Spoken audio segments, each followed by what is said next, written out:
So if you watched the first video, you know what inspired me to build Papa's Pub.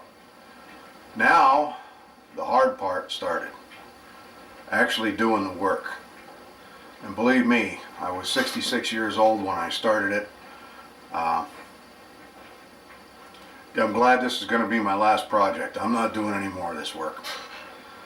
But anyways, like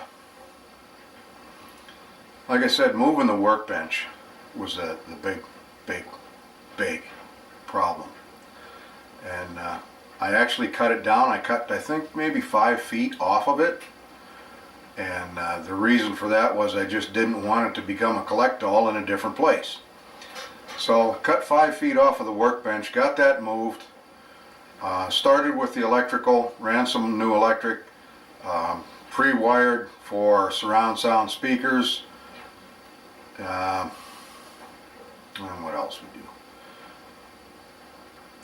My grandson, Bryce, came over and helped me flip that 10-ton table saw upside down and put wheels on it. And it started out to be like, what, a 15-minute job to put a couple of wheels, 4 wheels on a table saw. Well, the bottom of it wasn't made for wheels, so we had to get creative and we had to make something. So 10-minute job turned into 2 hours, but we got it done and it works adequately. And I didn't mention this in the beginning video, but part of the reason for moving the shelving around that I talked about, that I got from Pepsi, was to create more room so I could move stuff out, because I wanted this area to be the bar. And I didn't want people tripping over table saws and compound miter saws and tools and everything else, so I needed to create a home for them. And at this point, I am still 50-50 up in the air about whether I want to keep that table saw or sell it. I'm afraid that if I keep it, I'm going to be tempted to do more projects, and I really don't feel like I have the need to do that. So I think the only thing that I would actually keep would be the compound miter saw, because it's small and it's really handy to have.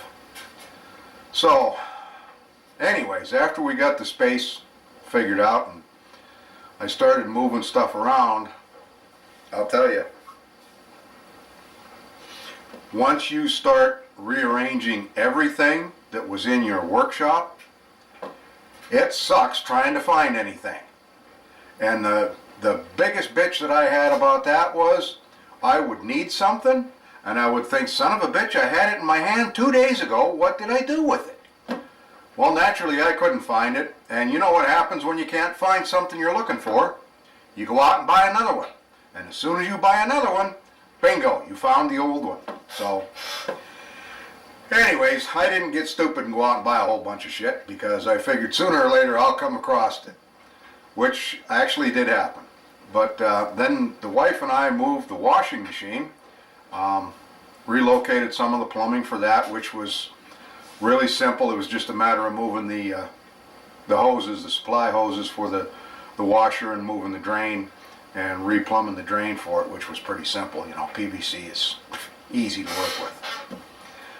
But I mentioned in the beginning video about that shower and having to take the shower out. Well, that was all well and good. I got the shower out. Now I got these 2 copper pipes hanging down from the ceiling that supplied the hot and the cold water to the shower. So I had to get rid of them.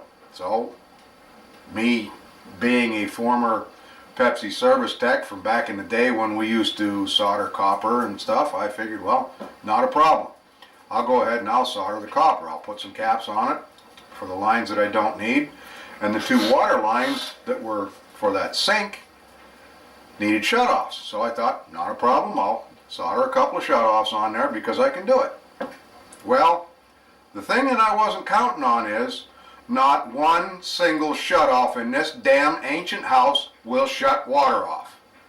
I couldn't even get the one at the main to shut off. I would have had to call the borough and have them come and shut the main water to the house off.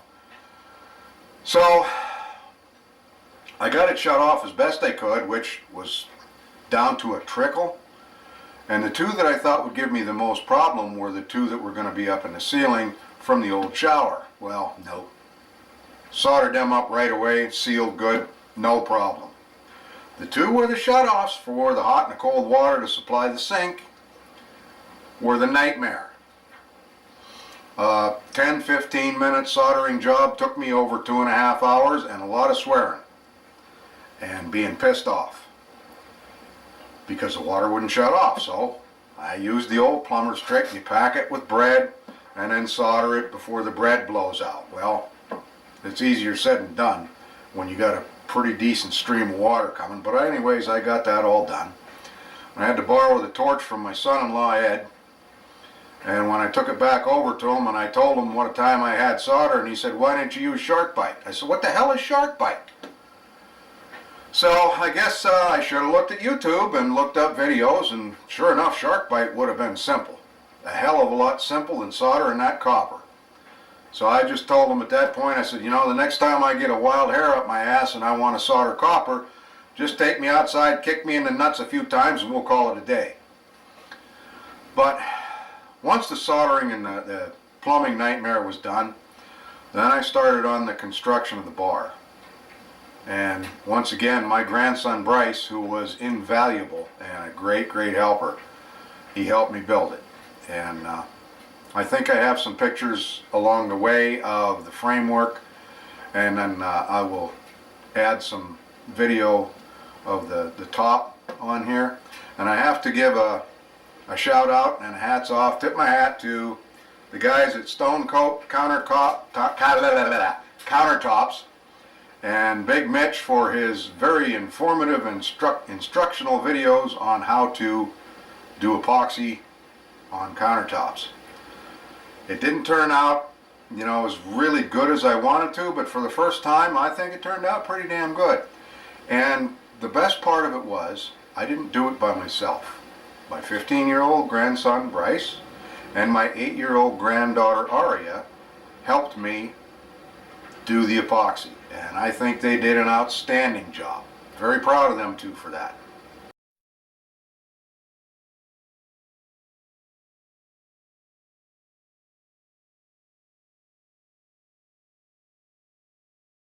So now I guess back into the studio and edit this and get it ready and upload it to YouTube. And once again,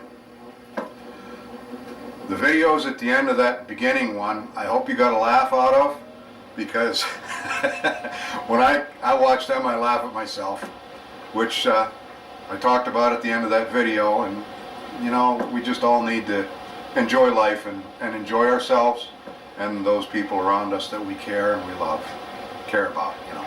So on to the editing, here we go again, editing studio.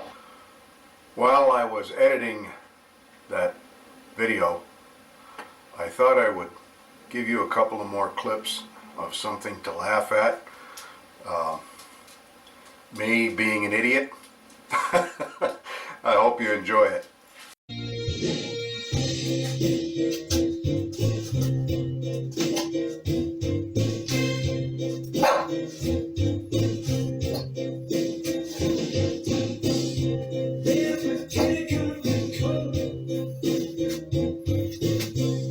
Now it's time to get back to work.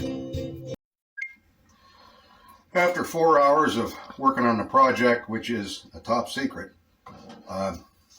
had lunch, little ham Cooper cheese sandwich.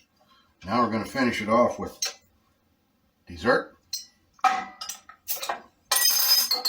little word of advice for those wonderful people that make this fine adult beverage.